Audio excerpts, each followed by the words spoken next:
ಎಲ್ಲರಿಗೂ ನಮಸ್ತೆ. ನಾನು ನಿಮ್ಮ ಮಂಡ್ಯ ಗೆಳತಿ. ನೆಕ್ಸ್ಟ್ ವರಲಕ್ಷ್ಮಿ ಹಬ್ಬ ಬರ್ತಾ ಇದೆ. ಸೊ ಲಕ್ಷ್ಮಿಗೆ ಅಲಂಕಾರ ವಸ್ತುಗಳು, ಸೀರೆಗಳು, ಪೂಜೆ ಸಾಮಗ್ರಿಗಳನ್ನೆಲ್ಲ ತಗೊಬೇಕಾಗಿದೆ. ಸೊ ಇಂಟ್ರೆಸ್ಟಿಂಗ್ ವಿಷಯ ಅಂದರೆ ಅದಲ್ಲ, ಪರ್ಚೇಸಿಂಗ್ ಅಲ್ಲ. ಯಾಕಂದರೆ ಇಂಟ್ರೆಸ್ಟಿಂಗ್ ವಿಷಯ ಅಂದರೆ ನನ್ನ ದುಡ್ಡಲ್ಲಿ ನಾನು ಹಬ್ಬನ ಮಾಡಬೇಕು ಅಂತ ಅಂದ್ಕೊಂಡಿದ್ದೀನಿ. 1 ರೂಪಾಯಿನೂ ನಮ್ಮ ಅಪ್ಪ ಅಮ್ಮ ಯಾವುದಕ್ಕೆ ಖರ್ಚು ಮಾಡಬಾರ್ದು. ವರಲಕ್ಷ್ಮಿ ಹಬ್ಬಕ್ಕೆ ನಂದೇ ಸ್ಪಾನ್ಸರ್ಸ್. ನನ್ನ ರೂಮ್ಮೇಟು ಅವಳ ಬರ್ಡೇ ಇರೋದ್ರಿಂದ ಹೂವು ತಂದಿಟ್ಟಿದ್ಲು. ತುಂಬಾ ಚೆನ್ನಾಯಿತು, ತುಂಬಾ ಮುದ್ದಾಗಿತ್ತು ಫ್ಲವರ್ಸು. ನಾವು ಬಸ್ಸನ್ನು ಬಿಡಿಲಿದ್ದೀವಿ.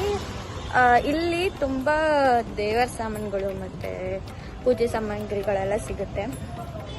ನಿಮಗೆ ಒಂದು ಸ್ಟೋರ್ ತೋರಿಸ್ತೀನಿ, ಅದರಲ್ಲಿ ಪ್ರತಿಯೊಂದು ಸಿಗುತ್ತೆ. ಬನ್ನಿ ಹೋಗೋಣ. ಗಾಂಧಿ ಬಜಾರಲ್ಲಿ ತುಂಬಾ ಕಲೆಕ್ಷನ್ಸ್ ಇರೋ ಸ್ಟೋರ್ ಅಂದರೆ ಸತೀಶ್ ಸ್ಟೋರ್ ಅಂತ. ತುಂಬಾ ಕಲೆಕ್ಷನ್ಸ್ ಇದೆ. ದೇವ್ರ ಸಾಮಗ್ರಿಗಳು ಅಂತೂ ತುಂಬಾ ಇದೆ. ಅದರಲ್ಲಿ ಅಲಂಕಾರಿಕ ವಸ್ತುಗಳಿರ್ಬೋದು, ಇಲ್ಲಾಂದರೆ ಧೂಪ ದೀಪ ಎಲ್ಲ ಪ್ರತಿಯೊಂದು ಪಿನ್ ಟು ಪಾಯಿಂಟಿಂದನೂ ಇದೆ ಇಲ್ಲಿ.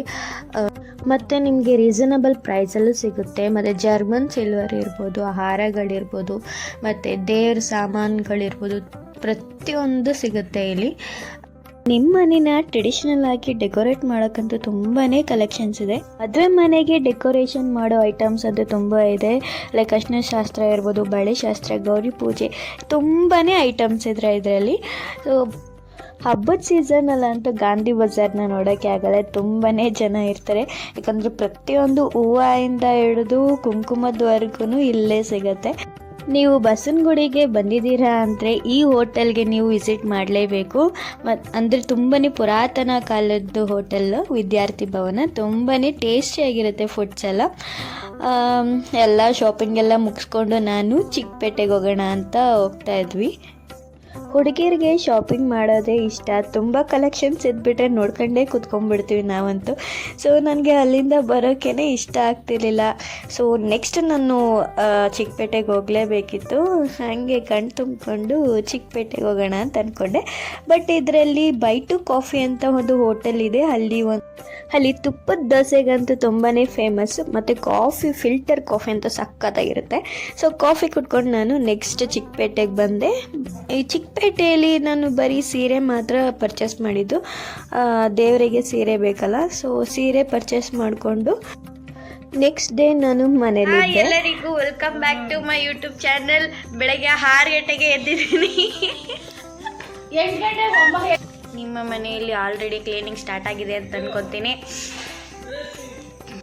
ನಾನು ಫಸ್ಟ್ ಟೈಮ್ ಲಕ್ಷ್ಮಿಗೆ ಸೀರೆ ಉಡಿಸ್ತಾ ಇರೋದು. ಸೊ ಹಿಂದಿನ ವರ್ಷಗಳಲ್ಲಿ ನಾನು ಬರೀ ಬ್ಲೌಸ್ ಪೀಸಲ್ಲೇ ಲಕ್ಷ್ಮಿ ಪೂಜೆ ಮಾಡ್ತಿದ್ವಿ. ಬಟ್ ಈ ವರ್ಷ ಸೀರೆ ಉಡಿಸಿ ನಾನು ಪೂಜೆ ಮಾಡಲೇಬೇಕು ಅಂತ ಹಠ ಮಾಡಿ ನಾನು ಮಾಡ್ತಾಯಿದ್ದೀನಿ. ಎಲ್ಲ ಖರ್ಚು ನನ್ನದೇ ಇರಬೇಕು ಅಂತ. ಸೊ ಆ ಫ್ಲವರ್ಸ್ ಎಲ್ಲ ನಾನು ಮೀಶೋದಲ್ಲಿ ತರಿಸ್ಕೊಂಡೆ. 150 ಆಯಿತು. ಸೊ ನಿಮಗೆ ನಾನು ಶಾಪಿಂಗ್ ಮಾಡಿರೋ ಅಮೌಂಟ್ ಹೇಳಬೇಕು ಅಂತಂದರೆ, ಗಾಂಧಿ ಬಜಾರ್ ಮತ್ತು ಚಿಕ್ಕಪೇಟೆ 2 ಕಡೆಯಿಂದ ಹೋಗಿರೋದ್ರಿಂದ ನಾನು ಎಲ್ಲ ಐಟಮ್ಸ್ಗೂ ನನಗೆ ಟೋಟಲ್ ಬಿದ್ದಿದ್ದಂದರೆ 8500. ಸೊ ನಾನು ಮನೆಗೆ ಎಕ್ಸ್ಟ್ರಾ ಪೇ ಮಾಡಿದ್ದೀನಿ ಅಂದರೆ 4000 ಸ್ಪೆಂಡ್ ಆಯಿತು. ಯಾಕಂದರೆ ಹೂವು, ಎಲೆ ಅಡಿಕೆ ಇರ್ಬೋದು, ಮತ್ತು ನೈವೇದ್ಯಕ್ಕೆ ಎಲ್ಲ ಐಟಮ್ಸ್ ಬೇಕಿತ್ತು. ಅದಕ್ಕೇ ನಮ್ಮ ಮಂಡ್ಯದಲ್ಲಿರೋ ಪೇಟೆ ಬೀದಿಗೆ ಹೋಗಿದ್ವಿ. ಆ್ಯಕ್ಚುಲಿ ಇದು ನನಗೇ ನಂಬೋಕ್ಕಾಗ್ತಿಲ್ಲ. ನಾನು ಫಸ್ಟ್ ಟೈಮ್ ಉಡಿಸಿರೋದು ಸೀರೆನ. ತುಂಬಾ ಕ್ಯೂಟಾಗಿ ಚೆನ್ನಾಗಿ ಬಂದಿತ್ತು. ಯಾಕಂದರೆ ನಾನು ಪುಟ್ಟದಾಗಿ ಮಾಡೋಣ ಅಂತ ಅಂದ್ಕೊಂಡಿದ್ವಿ, ಅದೇ ಥರ ಬಂತು. ಸೊ ಎಲ್ಲ ಡೆಕೋರೇಷನ್ಸ್ ಎಲ್ಲ ಮಾಡ್ತಾಯಿದ್ದೆ ನಾನು. ಒಳಗಡೆ ಅಮ್ಮ ಒಬ್ಬಟ್ಟು ಮತ್ತು ರವೆ ಉಂಡೆ ಎಲ್ಲ ಮಾಡ್ತಾಯಿದ್ರು. ಎಲ್ಲ ಡೆಕೋರೇಷನ್ ಮಾಡಿ ಬರೀ ಕಳಸ ಮಾತ್ರ ಬೆಳಗ್ಗೆ ಕೂರಿಸ್ಕೊಳ್ಳೋಣ ಅಂತಂದ್ಬಿಟ್ಟು ಮಲ್ಕೊಂಬಿಟ್ವಿ. ಬೆಳಗ್ಗೆ ಎದ್ದು ನಾನು ರಂಗೋಲಿ ಹಾಕಿ ಮತ್ತು ನಾನು ಅಲಂಕಾರ ಮಾಡೋಕ್ಕೆ ಕೊಟ್ಟೋದೆ. ಸೊ ನೀವು ನೋಡ್ತಾ ಇದ್ದೀರಲ್ಲ ದೀಪ, ಅದು 1900 ಚಿಕ್ಕಪೇಟೆಯಲ್ಲಿ ತೊಗೊಂಡಿದ್ದು. ಸೀರೆ 1500, ಅದನ್ನು ಚಿಕ್ಕಪೇಟೆಯಲ್ಲಿ ತೊಗೊಂಡಿದ್ದು. ಮತ್ತು ಕೈ ಇರ್ಬೋದು, ಮತ್ತು ಹಿಂದೆಗಡೆ ಏನಂತಾರೆ ಗೊತ್ತಿಲ್ಲ ಅದು ಕರೆಕ್ಟಾಗಿ, ಅದೆಲ್ಲ 1100 ಆಯಿತು. ನೆಕ್ಸ್ಟ್ ನಾನು ಚಿಕ್ಕದು ಬಾಗಿನ ತಗೊಂಡಿದ್ದೀನಿ. ಎಷ್ಟು ಕ್ಯೂಟಾಗಿತ್ತು ಗೊತ್ತಾ, ನನಗಂತೂ ತುಂಬಾ ಇಷ್ಟ ಆಯಿತು. ಮತ್ತು ಮುಖವಾಡ ಎಲ್ಲ 800 ಆಯಿತು. ಇವಾಗ ಆಂಟಿ ಹೆಲ್ಪ್ ಮಾಡಿಕೊಡ್ತಿದ್ದಾರೆ. ಮತ್ತು ಇನ್ನೊಂದೇನು ಅಂದರೆ ದೇವ್ರ ಪೂಜೆ ಅಂದರೆ ನನಗೆ ತುಂಬಾ ಇಷ್ಟ. ಅದರಲ್ಲೂ ನಾವು ಮಾಡುವಂಥ ವಿಧಾನ ಇರ್ಬೋದು, ಅದನ್ನು ನಾವು ಪೂರ್ತಿಯಾಗಿ ತಿಳ್ಕೊಂಡು ಅದನ್ನು ನಾವು ಮಾಡೋದಂದರೆ ತುಂಬಾ ಇಷ್ಟ ಆಗುತ್ತೆ. ಪ್ರತಿಯೊಂದು ಹಬ್ಬಕ್ಕೂ ಪ್ರತಿಯೊಂದು ಪೂಜೆಗೂ ಅದೇ ಆದ ಕಥೆಗಳಿರುತ್ತೆ ಮತ್ತು ಅದೇ ಆದ ಮಹತ್ವಗಳಿರುತ್ತೆ. ನಾವು ಏನಕ್ಕೆ ಮಾಡಬೇಕು ಅದನ್ನು ತಿಳ್ಕೊಂಡ್ರೆ ನಮಗೆ ದೇಹಕ್ಕಾಗ್ಬೋದು, ಮನಸ್ಥಿತಿಗಾಗ್ಬೋದು ತುಂಬಾ ಉಪಯೋಗ ಆಗುತ್ತೆ. ಸೊ ನೀವು ಒಂದು ಸತಿ ಟ್ರೈ ಮಾಡಿ.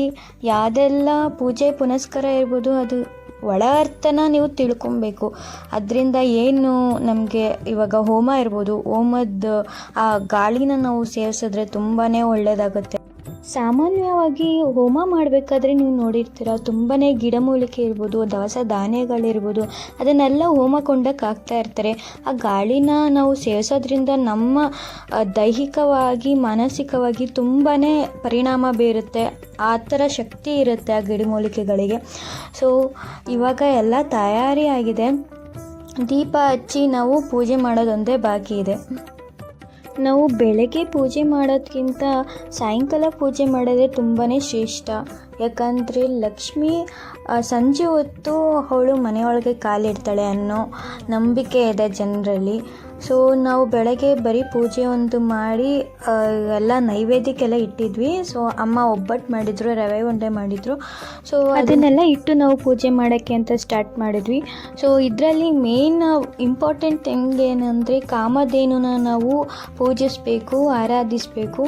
ಸೊ ಫಸ್ಟ್ ನಾವು ಚಿಕ್ಕದಾಗಿ ಪುಟ್ಟದಾಗಿ ಒಂದು ಹಸು ಇರೋ ಮೂರ್ತಿನ ತಗೊಂಡು ನಾವು ಅದಕ್ಕೆ ಅರ್ಚನೆ ಮಾಡಿದ್ವಿ, ಕುಂಕುಮ ಅರ್ಚನೆ. ಅದಾದಮೇಲೆ ದೀಪ ಹಚ್ಚಿ ಪೂಜೆ ಮಾಡ್ತಾ ಇದ್ವಿ.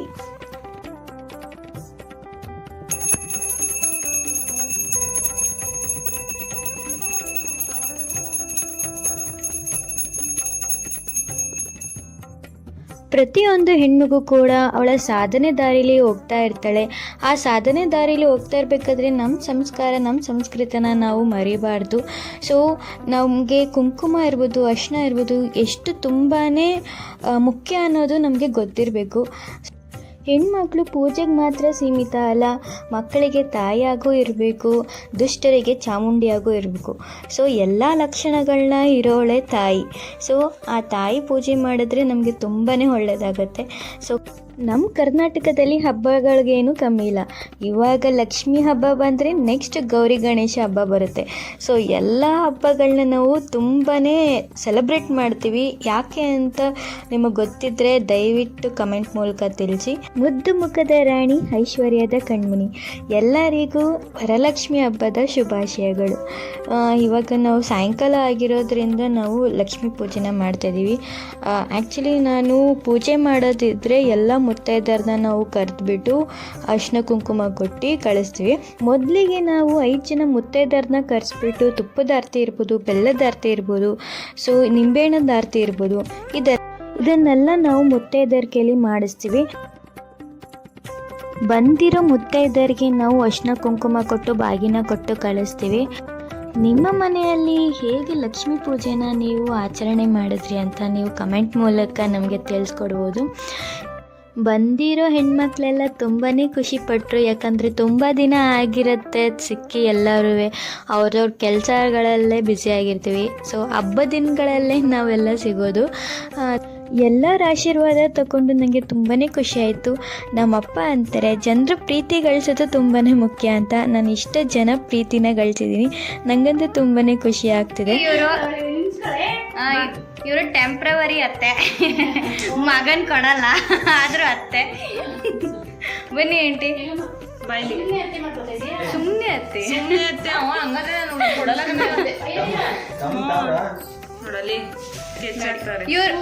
ಇವ್ರಿಬ್ರಿಗೂ ಗಂಡು ಮಕ್ಳಿದ್ದಾರೆ, ಆದರೆ ನನ್ಗಾಗಲ್ಲ. ಸೊ ಇದಾಗಿತ್ತು ನಮ್ಮ ಇವತ್ತಿನ ಲಕ್ಷ್ಮೀ ಪೂಜೆ. ನಿಮಗೆಲ್ಲ ತುಂಬ ಇಷ್ಟ ಆಗಿದ್ರೆ ಪ್ಲೀಸ್ ಶೇರ್ ಮಾಡಿ, ಸಬ್ಸ್ಕ್ರೈಬ್ ಮಾಡಿ ಹಾಗೂ ಕಮೆಂಟ್ ಮಾಡಿ. ಹ್ಯಾಪಿ ವರಲಕ್ಷ್ಮಿ ಹಬ್ಬ. ಹ್ಯಾಪಿ ವರಲಕ್ಷ್ಮಿ ಹಬ್ಬ.